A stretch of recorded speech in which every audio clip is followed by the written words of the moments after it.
for me, the marathon it's not about me. It's about all the people who are behind me, that they're counting on me to get to the finish line. And if I don't, I might trip them up, and I'm not about to trip nobody up.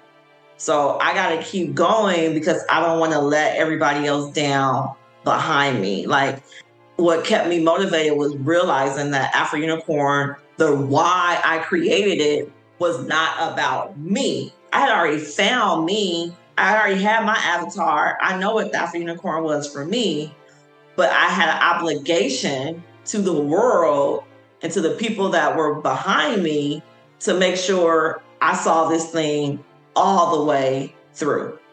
This is April Showers, founder of Afro Unicorn, and you're listening to Dreams and Drive. Hey, Dream Drivers, welcome to episode 368 of the Dreams and Drive podcast. Today, our guest is Miss April Showers, founder and CEO of Afro Unicorn. She started a movement of like-minded Black unicorns through apparel and accessories in May 2019 in order to remind women and children of color how unique, divine, and magical they are. By May of 2022, she entered retail as one of the first Black women and Black brands in many categories. And by 2023, which is her Jordan year, she's had a significant presence at 7 of the world's top retail stores in over 25 plus categories across the United States and Canada. This episode with April was just filled with so much about her drive, all gas, no brakes mentality, and how she was able to go from a career in real estate and insurance and really grow as a retail entrepreneur who is changing the game for those who are interested in licensing, and also putting a Black-owned, female-owned Black brand on the map. We're doing a giveaway with April, so if you guys are interested in winning some Afro Unicorn merchandise, just go to dreamsanddrive.com/win, dreamsanddrive.com/win. I'll also be posting it on social, so make sure you're following us on Twitter, Facebook, Instagram, TikTok. Dreams and Drive is our handle, so make sure you are following us there. And remember, go to dreamsanddrive.com/win if you want to enter to win some Afro Unicorn merchant. All right, let's get into this episode.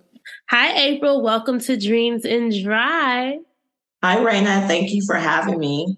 I am super excited to have you on. You know, Afro Unicorns are doing big things, so being able to hear the founder story and how you were able to start the brand is going to be super cool. But as I love to start all our interviews, I think going back in time is really important, right? So take me to Los Angeles, right? You grew up in Los Angeles. Want to make sure I get that right. Take me to the young April. What was inspiring you about the world back then? Well, I was born in South Central Los Angeles, born in Inglewood, grew up in South Central. What inspired me was just seeing the world. Like, I didn't stay in my local area. I was bussed out to different schools in different areas.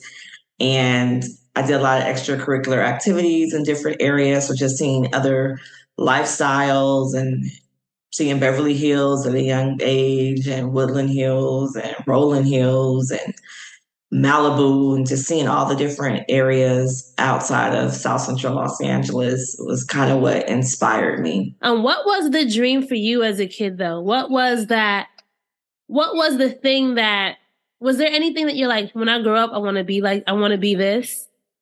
Nope.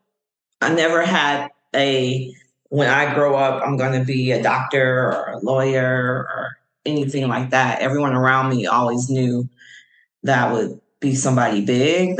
Like in my old yearbooks, they wrote, "Can't wait to see your name in lights." But I wasn't a singer. I was a dancer, but I danced too. I wasn't like the best ballerina, but I went to art school, but I knew that I wasn't going to be like a professional dancer once I found out how much they made. It's just like, that's not going to get the lifestyle. I always knew, though, that I was going to be some kind of boss, like probably like around the age of 13, 12. I just knew that I was going to have my own of something. But I didn't have like a defined answer on what it was that I wanted to be when I grew up. All right. So I have two questions. Successful. That's what I knew. I knew I was going to be successful. I have two questions from that then. Why do you think people thought you were going to be something, right? Because I think it's really interesting how you said that you knew you were going to be a boss and other people saw something in you as well. What was it that they saw looking back now? So I have a good friend. Her name is Yamanika Sanders. She's a comedian and actress, and we also went to high school together. And we did a podcast when I first launched, like back in 2019, 2020. And on that podcast, it was so interesting to hear her talk about me as a high schooler. And then she was just like, April's been owning and running things since the beginning of the time. Like she was running the school, she owned the school. She owned she had her own car. Like she was. I think I've been very opinionated. I would have to sit down and ask all these people, but I think it was because I'm very like outspoken, been like that since I was 2 years old. Mm-hmm. I've always been a disturber, a disruptor. And maybe that has something to do with it because they always saw that I never just went with what was the thing to go with. I knew everybody. Everybody knew me. I mean, when I say I knew everybody when I was in school, from little school to big school, I knew the janitors. I knew the cafeteria workers. I knew everybody, but I never was involved in the clique. Like I never, how people have reunions, they have the same girls that they hook up with, and I never had that. I've always been a leader. Never a follower, and I never ever tried to fit in. So maybe that's what they saw, that fitting in wasn't my thing. I never tried to just blend in. There's a lot of people that master being a chameleon, and I don't do that very well. Oh, I love that. And why do you think how do you think not ever wanting to fit in or not feeling like you need to fit in has helped you just later in life and where you are now? Well, I have a whole unicorn brand. Right? I wanted you to say that without me even saying that. So, and it's interesting because the story of how I got to Afro Unicorn, which I'll let you direct how you want to get there. But I didn't grow up with unicorns. I didn't even know about unicorns. But to know that it was embedded in me at such a young age that I was unique, I was separate, makes all the sense why I landed on this brand called Afro Unicorn. Yeah, it all comes full circle. So let's fast forward a little bit past you as a young April. Actually, no, I forgot to note this. I love your name, April Showers, right? Were your parents, was that deliberate? Were they like, we're going to do this? Because I was born in July. Ah, okay. So I was purposely named April Showers. I love that. So I think even my name, it was just destined. Yeah, I never knew though that it would be this. I never knew that I was going to have a licensed character brand. I didn't even know what licensed character brands were. So let's get to that journey because I think it's like the steps before the thing that pops off, right? I'm not saying your other things weren't popping off for you, but you went into real estate and life insurance or insurance, just regular any types of insurance. Different types of insurance? That's two different things. So I went into real estate for real estate. So real estate is the buying and selling of property. And then I'm also a State Farm agent. So that's everything: home, life, auto, business, everything. But I started in real estate first, in my 20s, 22. I started in real estate. Okay. So you started in real estate. Were you enjoying it? And I say that because sometimes when we find success when we're building our brands, building our careers in one industry, we might not always love it. But what were you finding how did you feel as you were building your life, right, in these two industries throughout your 20s and 30s? So with the real estate, I actually did love it. In the beginning, I was doing loans. So I was processing loans and approving loans and helping people get more money or purchase their homes. And I'm a problem solver. So I love going to work. I worked for E-Trade Mortgage back in the day where we service all 50 states. So I would be at work at 4:00 in the morning, 4:30 in the morning, just so I could be at my desk at 5 because the East Coast started at 8. And sometimes I wouldn't leave till like 10, 11 o'clock at night. And I loved it. I loved working. I loved helping people. My mission in life is to help enough people get to where they want to be. And in return, I'll get to where I need to be. So that was great. And then I got into actually selling of homes, and I love that. The feeling of giving somebody their keys and then knowing that it's the most stressful thing that one of the most stressful things you'll ever do in your life is to go through a home purchase. It's just very stressful because there's a lot of questions like, well, why do you want to know all that? Why do you want to know that? Now, I have to be the one to say, well, because they're about to give you tens of hundreds of thousands of dollars. That's why they need to know everything. But then I learned how, because I had the experience of processing loans. So I knew I had a competitive edge with my clients because I knew what to tell them, because I knew what underwriters were looking for and how to get them approved. I stopped practicing real estate not that long ago, right before I fully got into Afro Unicorn, because I fell out of love with it. And I'm a true believer. You got to do what you love or just don't do it no more. Exactly. And that's what I decided to do. I got with some really messy clients. And I'm like, y'all not going to be stressing me out. I'm not doing this. So, I mean, I'm still licensed, but I definitely am not about to run nobody around showing them nothing. not at this time. And then the insurance, we have a love-hate relationship. Okay. I like to live a very positive life. Hence why I have a whole unicorn brand. But insurance can be very negative. I love the life insurance part of it. Like, I love being able to help my clients and help them prepare. But y'all, rates going up on your cars, your rates going up on your house. Why is my bill $2 more? So I still have my office. Thank God I have my girl Miriam runs, she's the office manager. She takes care of all those complaints. And I pray over her because I'm like, who wants to deal with all those complaints all day? I don't.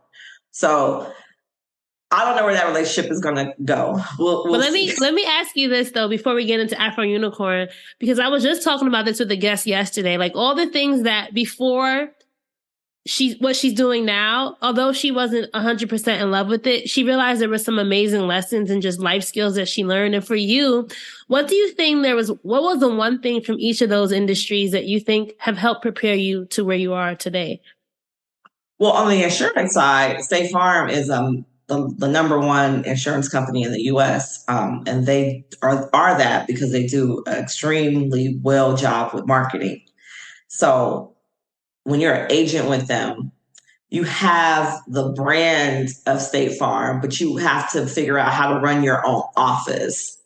And I learned marketing 101 through 2000 working with them, because I had to figure out how to drive people to my office. So all the marketing stuff, the branding, I learned the difference between what branding was, what marketing was, what sales is. I learned all of that through having my own State Farm. I think I'm like 12 years with my own agency now. Okay. And then with real estate, I just know how to deal with people. And I know it taught me how to deal with people, and it also taught me how to get what I need, like how to streamline things, and urgency. I learned urgency. I probably already had a sense of urgency before I started, but starting at 22, processing millions of dollars a month, realizing that these were real people who were counting on you to make sure their deal closed. Yeah. I have a huge sense of urgency that goes all the way across everything that I do now. I love that. And that's something that I've heard just in doing my research. Just like, you seem to be that person who's like, if I'm going to do it, I'm going to do it, and we're going to go full in. And I think that's something that a lot of us dream drivers, we might halfway step into the dream, right? And you can't halfway step into something and think you're going to get the full benefit of it or just the full results. Take me to 2019, the year 2019, right? Where were you? And let's start talking the beginnings of Afro Unicorn. So in 2018, my friend kept referring to me as a unicorn because I was actually actively closing deals and had the insurance agency, and I was raising my boys who were probably like ages, I'm not good with the math, but maybe like 12 and then 4 years behind. But I had two little boys. And he kept calling me a unicorn. Like, he called me a unicorn for 2 years, though. And finally, I was just like, why you keep calling me a unicorn? He said, well, because you're running the businesses, you're raising your boys, you're a unicorn. And I'm like, I'm a woman. That's what we do. He's like, no, April, you do it at an extraordinary level. Again, people seeing things and people speaking that light into you, right? Mm-hmm. You're receiving the light. You know, sometimes people speak things into us and we're like trying to dodge it. Were you basking in that energy that they were sending your way? At that particular time, because he had been calling me that for a long time. But something had happened in my life to where I finally was like, okay, I'm gonna receive these flowers that you're giving me. Yeah. And I was like, okay, I'm gonna be this unicorn. Once I realized what they were unique, they were mystical. I'm like, I'm unique, I'm Black Girl Magic. So I went and I started to use that emoji in our phones all the time. Text, copy, I always just put the unicorn. And after some time, it just hit me like, why is it only white? Like, why? And so I went to go find one that looked like me. I couldn't find one. So I was like, you know what? I'm going to make my own avatar. I'm going to make a unicorn that can resonate with me. And that's how I got into the process. This now is like the end of 2018, the process of creating this Afro Unicorn. And then in the process of creating it, when I was seeing all the different shades and just the array of what it possibly could be, and the reason why I was being called a unicorn, I was like, you know what? I have something here. I really don't know exactly what it is, but I know that there's other unicorns out there. And I want to go find them. I want to find the women who have a lot going on and they don't realize that they are unicorns, women who want to go into entrepreneurship. I was a serial entrepreneur. That's why he called me a unicorn. So I wanted to find those serial entrepreneurs. I wanted to find people, find their gifts, talents, and abilities, and to see how I can nurture them, to show them that you can make this into you can monetize whatever your passions are. And I just figured I was going to start having these major conferences where I was going to teach these women and bring them all together. And I was going to give them my avatar. I was going to give them something that represented who they were. And so in 2019, April 28th, I invited April, isn't it funny? Look, April, if this happened in April, your name is April. Yeah, it was on purpose because it was my ex-boyfriend's birthday. Oh, and I had been with him for like a few years, and we had a hard breakup. And that's when I was like, really like, let me go back to my friend, find out why he was calling me a unicorn. And I'm like, this is going to help me. And his birthday was always like something we celebrated for him. So like, I don't want that date anymore to be about him. So I took the date back. So April 28th is the birth date of Afro Unicorn now. That's the only birthday we celebrate. So I invited these 25 women to come to my home. I didn't tell them much about what was happening. Just got all their shirt sizes because I wanted them all to have their Afro Unicorn tees. And then I wrote bios on them. I wrote miniature bios on each woman. Some of them were entrepreneurs, had their side hustles. So I purchased 25 or whatever that they had so I could give to the other ladies. And I just basically said I was forming our own table, our own space.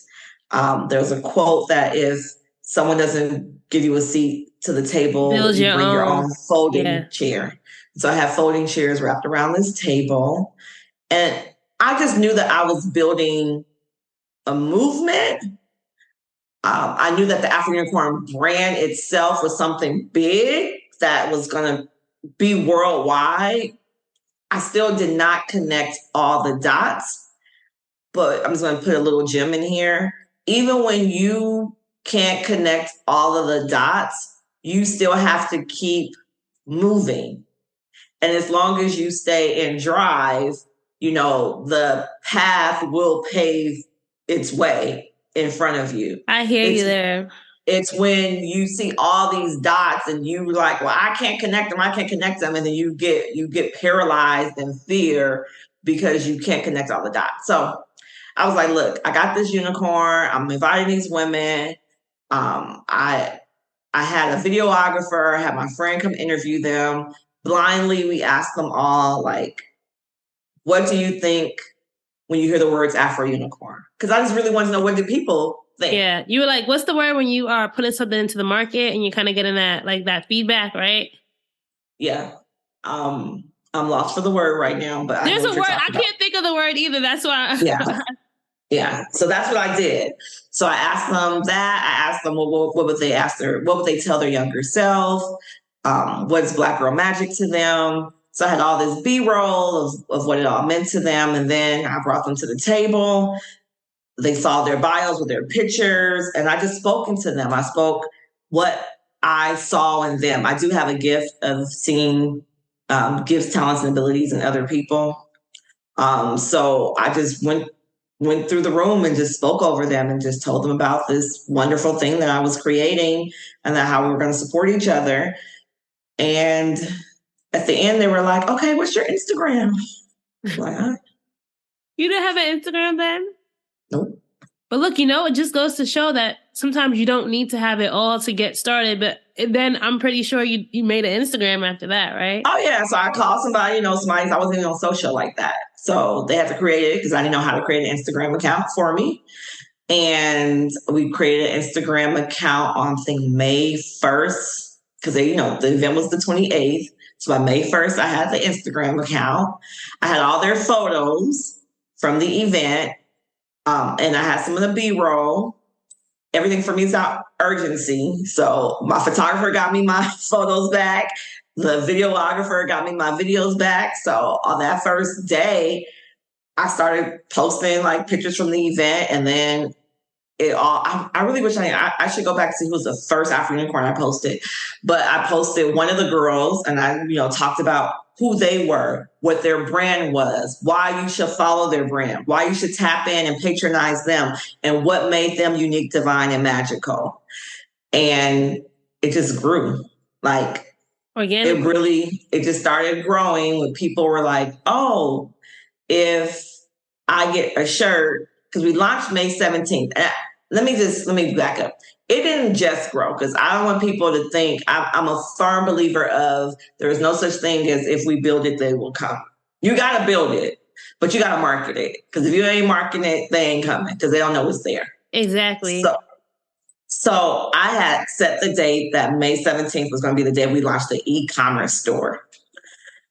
And so I was getting just preparations, posting my girls and my friends, and my baby went into the hospital. He was 8. Duh, I know that. My 8-year-old, 8, 9, 10, 11, 12. Yep.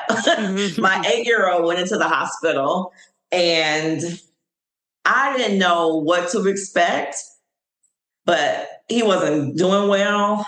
And I was going to put everything on hold because I'm like, I have to focus on him. I don't know what's happening. I have this other young child at the house. I am a single mom, and I can't start a whole business.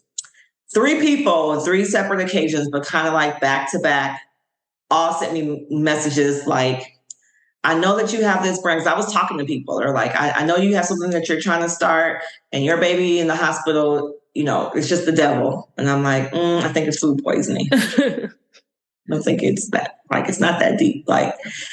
And then it was another person. And then my pastor came through the door and was like, you going to start that business? When you said you're going to start that business, I was like, okay, we started a business then. Walgreens knows you need your medications, but sometimes what you really need is a prescription for more time with your family or friends, or just more time to do what you want on a Saturday afternoon. That's why Walgreens offers same-day RX delivery to where you are. So you can get more than just your meds. You can get your prescription to save time at the pharmacy. And when you have pharmacy questions, which let's face it, we all do, Walgreens will be there for you with a helpful 24/7 pharmacy chat.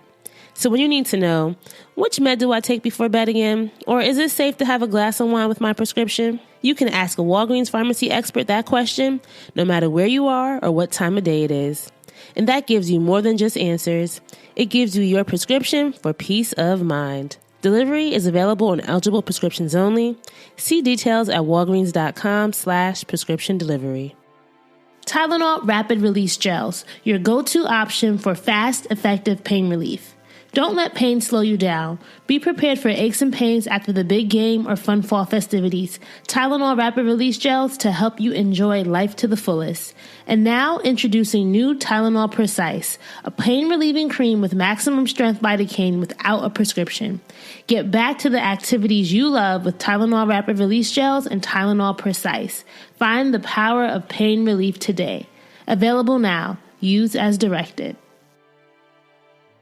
Dream Drivers, as you guys know, I have a new baby on the block and I'm back in diaper mode full time. Life as a mom of two can be super chaotic, so I need a diaper brand that's reliable and works just how I need it. That's why I'm a Pampers Swaddlers mama. Fear no leaks, one of my biggest pet peeves with the new and improved Pampers Swaddlers. They now feature a blowout barrier at the back waist to help prevent up to 100% of leaks and even blowouts. Plus, the dual leak guard barriers at the legs help protect where those leaks happen the most. And you know, newborn days are poopy central, and if you don't have to deal with a mess during changing time as a mama, that's gold. I remember being traumatized those first few weeks with baby Axel. So with this new blowout barrier, it's so clutch because it means it's just one less thing I have to worry about. Less mess, less hassle, less stress, which means more smiles, more time enjoying that baby, and more dream driving. P.S. I love that Pampers Swaddlers is hypoallergenic, meaning I never had to worry about diaper rash. With Axel, and his skin was always so healthy, so I'm looking forward to that this time around too with the new baby. Go download the Pampers Club app today and earn Pampers Cash so you can try and fall in love with Pampers Swaddlers too. So thankfully, I'm an insurance agent. So I have this policy called indemnity, which I get paid X amount of dollars every day we're in the hospital. We ended up being in the hospital for over 20 days. Wow. Was he all right? Did he turn out to be all right? Yeah, he's fine now. Okay. They just couldn't figure it out. Like, it was nerve wracking. My baby his bill was like $230,000. They sent him through every single test possible because his lipase number, which should be, I think, somewhere in the hundreds or under the hundreds, his number was at 17,000. So it was off the charts. And they were trying to prevent him from having to go to the NICU. Because they had just had a child, I believe, that had passed away right before my son came with the same type of numbers. Yeah. So they were just like giving him every test possible. My baby had 9 IVs within that time period. His last one being his ankle. As well. Right. His last one being his ankle because they couldn't find any more veins. And like, it was just a hard time. But I launched Afro Unicorn while I was there on May 17th, and we didn't leave till May 30th. Just a little gem about that. Like, I was saying all gas, no brakes. Yeah. So it was all gas, no brakes. Nipsey Hussle had just passed away. I'm from LA. I was already at the party on the 28th. It was the marathon continues, so I'm like, the marathon is going to continue. We're gonna be able to do this. I mentioned the hospital indemnity policy because I had money to get a personal assistant while I was in the hospital. So she was able to go get the shirts, the orders. She did everything for me while I was at the hospital with Christopher at the time. And then we got out of the hospital on the 30th or the 29th.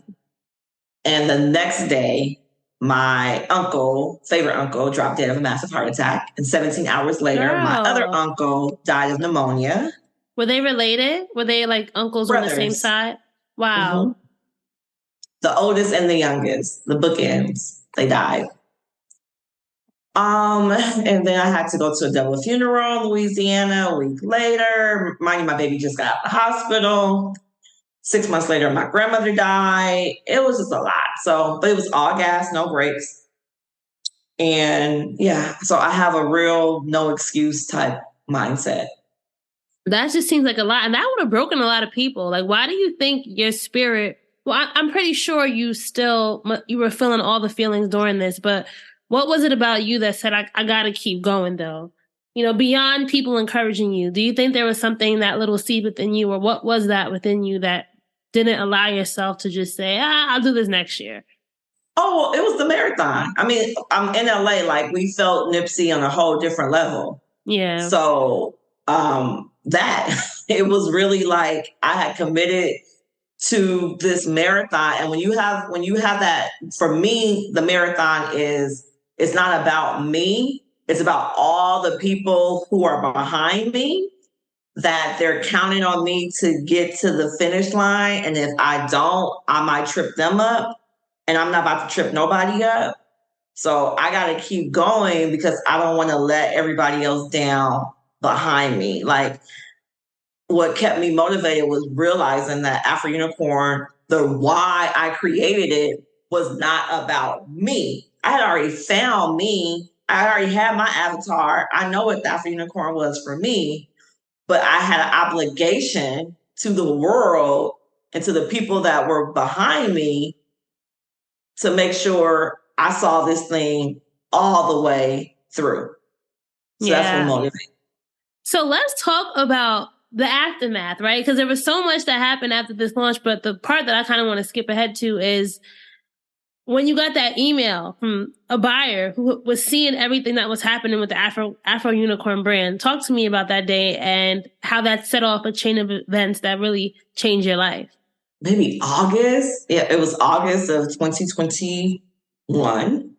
I got an email from a buyer at Walmart asking, can we create a party supply line? And then like right before that, I was dealing with some issues with Amazon. I had all this inventory coming to my house. And I was just like, what the heck am I going to do? Was the brand already, like, was the traction already growing throughout those? I guess it's like a year and a half now. So traction was growing. I hope people are like, wait, how did we get from 2019 to 2021? Traction was growing with the brand, right? Like you were doing your online. Maybe talk about that a little bit. Because let me say, when in the hospital, I didn't know social media. I didn't have Instagram, but I learned it because I had so much downtime.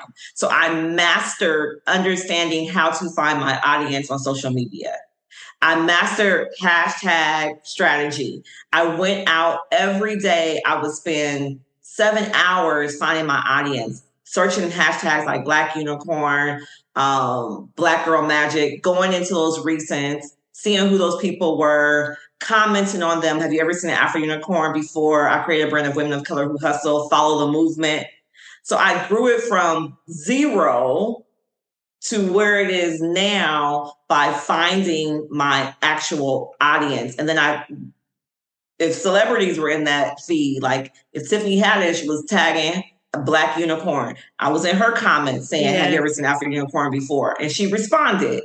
Same thing happened with Alicia Keys. Same thing happened with Sherry Shepherd. Like I was on a hunt to go find people that I knew will resonate with my brand. Because when you find people that resonate with your brand, what probably is gonna happen is they probably know about 5 other people that like the same stuff that they like. So then they go tell 5 more people, and now you're growing organically with people who resonate with your brand. So we really started to grow on the social level.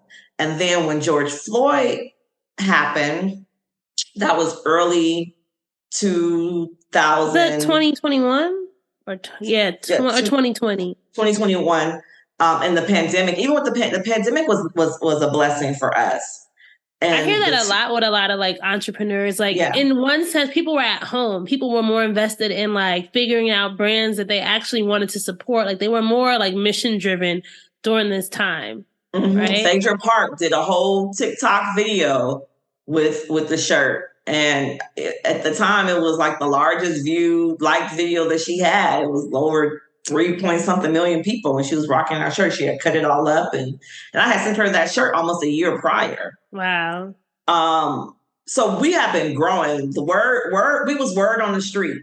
But I love that because I think when you have that hustle, that's the thing that people need to realize. Like you can benefit from hustling, right? It's like people, when you see people, like I live in the New York City area. When you go to Times Square, you see that person on the corner trying to sell that CD. It's like that hustle will pay off in some way. So like you have to have some sort of grit and some sort of like on the ground guerrilla marketing efforts, especially in the beginning when you're just starting out. So love that. Don't say that. Or all the time, right? I just had this conversation with my manager yesterday because there's another brand who dropped a character brand and didn't do well, and they basically pulled it out of retail. And I was talking to him. I'm like, what do you think happened? Like, why did they, like, do you not think that he fought? Like, what happened?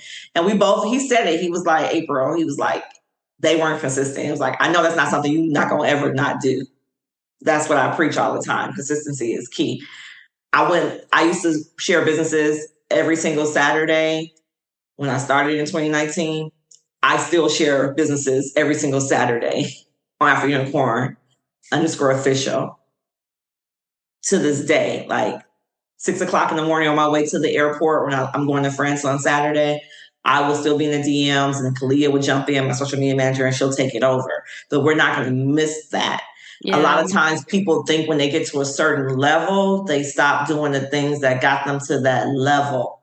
It's all gonna crumble. It's like always, Tetris. And when I say that, I mean, like, sometimes you won't be the person doing it. You might have a team doing it, but the overall brand definitely still needs to always have that hustle spirit, that hustle mentality, figuring out how to make things bigger and better. Like Beyonce with Renaissance, right? What if she was dreaming big? Although she's like 20 plus years into business, she didn't have to say, I'm going to make sure I'm doing the best, right? Right. But she made sure to reinvent herself and always still figure out ways to connect with her audience. But let's go back to, sorry, I could go on the whole Beyonce rant, but let's go back to that email, because I think that is it plays to, you never know who's watching you, right? And you never know who can support you, and just how one email really changes the trajectory of your business. Right. And it was a video of a little girl, Cassie Brianna, wearing an Afro Unicorn tee, taking pictures, and somebody walked by her and said, I love your hair. And with all her confidence, she said, thank you, it's an Afro. So that video was actually like February, but it started to go viral when a big hair company shared it in August. And then Viola Davis, she loves kid content, so she shared it. And then it just caught wildfire. But I always tell people, when I say wildfire, we talking about Beyonce, so her mama shared it. And then Oprah Daily. And then Oprah Daily shared it. And that's when the Walmart buyers saw it. But it wasn't because Oprah was like, oh, look at this little girl wearing her Afro Unicorn tee. It was the Unicorns, baby, because we have been promoting Cassidy and putting her up on the platform constantly. That's Afro Unicorn shirt. Like, all the comments were saying Afro Unicorn. But then your girl was like working behind the scenes too, because the video was picking up so fast. I was DMing my crew and like, hey, get in these comments, Like, you got to Afro Unicorn, got to pull it up. You never know who's watching. I want to make sure that they know this is Afro Unicorn. So I was doing a lot of that work too, talking about grit and hustle. So yeah, the buyer saw it. She sent us an email. I was at a time where I was stressed out about Amazon, not knowing how I was going to move forward with all the inventory that I had on hand. My son came in the kitchen and was like, well, what about Walmart? And I was like, what about Walmart? Like, I didn't know. I didn't know how to get. Were you a Walmart shopper before then? There used to be one in my area, but it wasn't here. And then in LA, we don't really have a lot of them. So I wasn't like, but I'm not a shopper. I don't like shopping, which is really odd now that I have a whole brand. Go figure. You buy your own, you get your products, you rock your products. That's all that matters. Yeah, I do. But I've never, and maybe that's another thing God did for me, because he knows I hate shopping. And so now he's like, oh, girl, you just gonna wear your stuff all day, every day. And I do. Everything you need. You got 25 categories you could choose from, 25 and more in content. Right. My son was like, what about Walmart? And I'm like, Walmart, I'm not doing Walmart. Because, sometimes people, two things. I'm like, how the heck do I get in Walmart? And then it's like, I don't even know this brand's supposed to be a Walmart brand. I don't know any of that. 30 minutes later, we get an email from Walmart. Are you serious? Same day he said it? I was laying on the couch. He's my young COO. We share the same computer email. And he opened the door to his bedroom. He was like, Mommy, you see that? I was like, yes, you see it too. And he was just like, wow, because I have always been teaching my kids about they can manifest whatever they want. And all they have to do is put it out there and it'll happen for them. So for him to actually see that like really, really happen, like Mommy said it would happen, and it was him that did it, he was like, wow. So we get the email, and it was up from there. Like, it's been up. I didn't know anything about licensing. I had no idea what they were talking about, but we had a couple of meetings. I reached out to a friend of mine who's now my manager at Skia Fountain. I was like, hey, they asked me about royalties. They're asking me about MGs. I don't know what to tell these people. And he's like, well, let me find out. So he reached out to a friend who used to be JoJo Siwa's attorney. He told us to watch The Toys That Made Us on Netflix. We spent the weekend watching that Netflix show. It was like Hello Kitty and Ninja Turtles and Barbie and My Little Pony. We watched all of those, got our one-on-one on licensing, and we were off to the races. It was all gas, no brakes. So you know what? I love that you took that time to research. Like, you didn't say, I don't know what this is. I'm not even going to step into it, right? And going into the licensing, what was the most intriguing thing that you realized about how this could really be a revenue generator for the brand? There is so much that you can do with that. So it's just so amazing to really get to talk to you and just see how this all lives out. But maybe tell our listeners, not everyone may know exactly how licensing works for your brand. So you asked one question. I'm answering. I know. I'm sorry. Because I'm getting excited here. I'm getting excited. So what intrigued me the most when I watched The Toys That Made Us was saw that all those brands were billion-dollar brands. So I was like, okay, that's it for me. And and the IP, there was an owner of the IP. I always knew Afro Unicorn was going to be big. It was going to be a worldwide household name, but I did not believe that I could still be the CEO or the owner. I thought I would have to sell the brand to somebody like a Mattel or whoever to get it worldwide. I did not know that with licensing, it allowed me to still remain 100% the owner. So I'm answering your second question now. So I own the intellectual property of Afro Unicorn. I'm the licensor, and then I allow licensees, like I might have a licensee who produces apparel, a licensee who produces socks, who produces underwear, like each different category. And that particular licensee, they have to give me a royalty for using my intellectual property. I still have 100% creative and quality control. And then we go through approval process. I say what it can be, what it can't be on. And so that's what licensing is. And what's the benefit to the licensee, right, of using your characters, right? Because I think couldn't they just make their own unicorn, right? Like what is then the benefit on their end? It's a financial benefit because the licensees, their role in the character space is to find characters that they can sell into retail. Okay. So if there is a popular character out there that they want to go get it because they know that the retailer is going to love this particular character, they're after it. So when I say I'm a character brand, when you go into the retailers, the Walmarts, the Targets, and you look for Afro Unicorn, you will go to the same place you would go to find Hello Kitty, Spider-Man, Star Wars. Like that is the section where you will find Afro Unicorn in. So I love it. What were some of the challenges during this time, April? Because, of course, you're building a brand, you're getting into a space that you didn't know everything, so you were learning as you were going. What were some of those big challenges? And then how did you work through them? So I'm going to go the small challenge and then I'll go to the big challenge. So the smaller challenge was just realizing how fast we were growing. I had secured over 35 licensees on my own before we got an agent. We brought an agent in. All the amount of contracts, the amount of approvals, the amount of all of that. It was just a lot.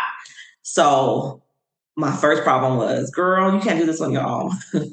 So building a team.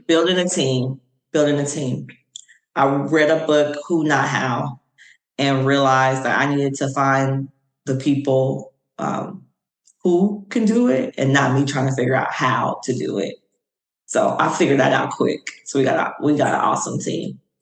And then the second is ongoing. It is the competition. My competition is Disney, Marvel, and Nick. They have billion-dollar budgets. We don't. We just launched in retail last year. We launched in that party supply category. One category. We're now in 19 different categories at Walmart, 15 categories at Target. We're in 25 plus retailers. We're in probably tens of thousands of doors nationwide. Like, it's That's a lot. I'm saying that's a lot, and I'm not even. And I don't have an episodic TV series behind me. I don't have a motion picture. But I'm competing, and they're grading me on the same level of The Little Mermaid. You mentioned earlier that like this is going to be a billion-dollar brand. Like, you know, this is going to be the top brand. What are the things about Afro Unicorn, like from a business perspective, that you know are going to lead it there? I'm going to be in my Kanye bag for a little bit. Me, because I'm not going to give up on it. Like, I'm never going to get comfortable. I can't foresee myself just be like, oh, it's just a wheelhouse. It's going to run itself. Like, I'm always going to show up to the table. I'm always going to be present because it's a daily grind. And there's so many people, if you allow the industry to come in and whitewash your IP, you could lose your core following.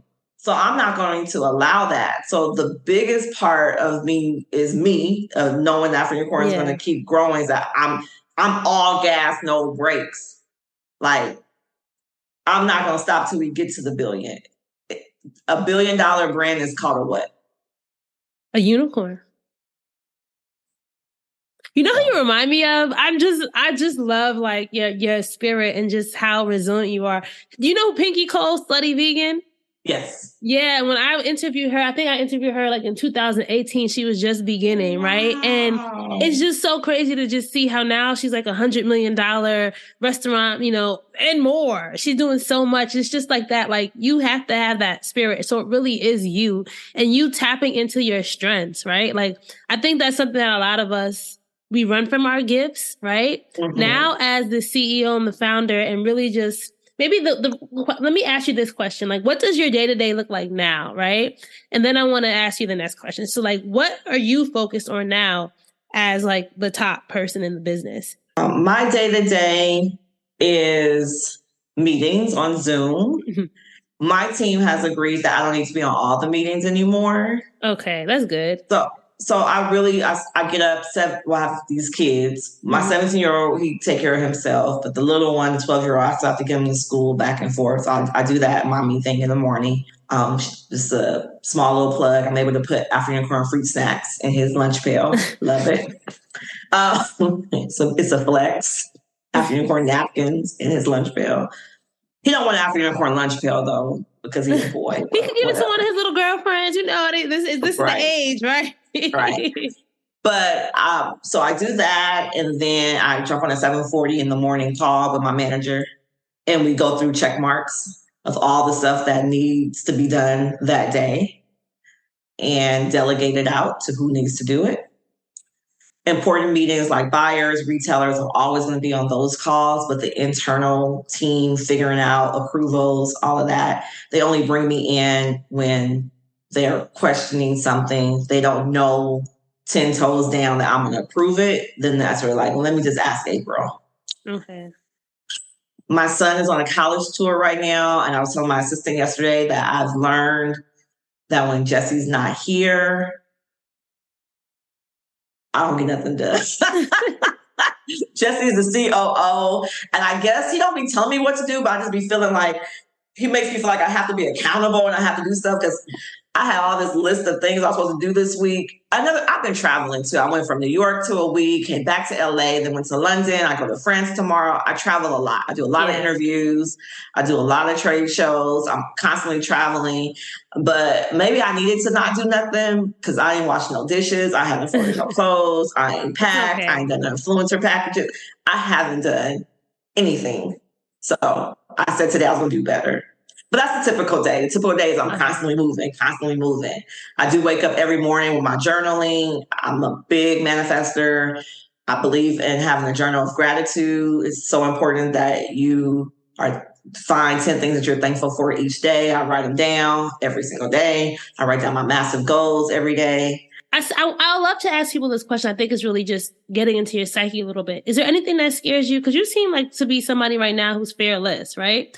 But is there anything that really keeps you up at night as you're driving in the car, metaphorically, towards that, towards that end goal? Oh, yeah. I'm nervous because my competitors. I don't have $1 billion budget. I do not have an episodic TV series. I do not have a motion picture. I am a diverse brand, but I'm not. I'm in the character space. I'm the first Black woman to have a licensed brand character in major retail. I am constantly like, this can't fall. Because remember what I told you in the beginning, I have a whole marathon behind me. Yeah. Like, I got to make it to the finish line. And people are counting on me to win. So I don't ever want it to be a situation where it was up one day and down the next, grand opening, grand closing. No. So that's what keeps me, that's the fear that propels me to keep going and try to figure out new things and just nonstop, because failing is definitely not an option for this brand, but it is it is things that do keep me up, things that I do think about. I had to figure out how to fix not getting so involved in that, though, because I got to focus on the end goal and not really focus on all of the problems, but I'm a natural problem solver. So that's part of the reasons why I've been removed from some calls, because they're like, you're trying to figure out too much stuff.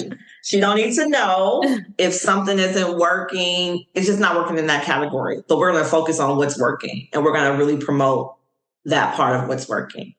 So for the person listening in, right, who's like, dang, April really has it all together. She's doing it. She's all gas, no brakes, marathon mindset. I'm not there yet. I don't have that yet. Like, what kind of advice would you give to that person who's just struggling to stay motivated, although they might believe in their brand, right? But just can't connect that belief to action? Pick up The Secret and listen to it. I really feel like the only thing that can prevent someone from doing whatever it is that they want to do is themselves. That's the biggest. It's the hardest thing too, right? Like, so you have to be able to shift the mindset. And The Secret is a really great book. It's a great movie, and it will help you reshape your mindset. But you have to be open to it. You have to just constantly have positive talk around you. If you have negative people around you, I don't care who they are. I limit my contact with a lot of different people. Again, I don't care who they are, family included. I don't have any room for negativity, because that stuff gets into your head. So I would say pick up The Secret. If you're having problems with your mindset, it helps you with your mind. And read. Try to find something after you do The Secret. Find inspirational books every morning that I love to listen, so I'm a Audible type of girl. Okay.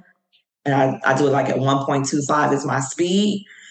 So get you an account, look up books. I know Will Smith is going through it right now because of that wife of his, but his book is really great to motivate you. 50 Cent's book is great to motivate you. Just spend an hour just reading motivational books each morning. All right. And last question, April. If you want to be a dream driver, you have to have your keys to success. So can you tell our dream drivers the 3 things you need in your toolkit before you hit the road? The 3 things that you need is an attitude of gratefulness. You need to know your why, and you have to be willing to do the hard work consistently. I added a bonus. Sorry. Oh, no. I think these are all great. April, thank you so much for sharing your journey. I'm like, you know how you see something, but now you know the person behind it. So I'm just even more inspired, because I think just knowing how that brand got there, right? If I'm walking through Walmart and I see Afro Unicorn on a shirt or lunch bags, right? My kid he's 3, but he's not really into unicorns, but just like walking through that section and just seeing it, right? I think it's just really cool to just say, yo, she was on my show. And, we know her story. So I really just do appreciate you sharing your journey here today. And I appreciate you too, Raina. And for y'all, that's out there, Raina is a beast. I did not realize that she had a 3-year-old. I know that she has a 10-week, and she's been nursing while we've been on this Zoom because it's all gas, no breaks. And that's what you do. That's what I said. Like, I'm on maternity leave, and I'm like, you know what? With Dreams and Drive, this is a little bit just more about me. And people have heard this on the show. Like, sometimes I feel like I'm not big enough yet, right? Or why is it that these podcasts launched yesterday and they have all these accolades? And I know I'm a great interviewer. I know I have a great story, but I said to myself, I've been consistent in 2016, but maybe I don't give up, right? That's the one thing. It's like, I've had dope people. I've had people on the show before they even popped out, right? I've had people.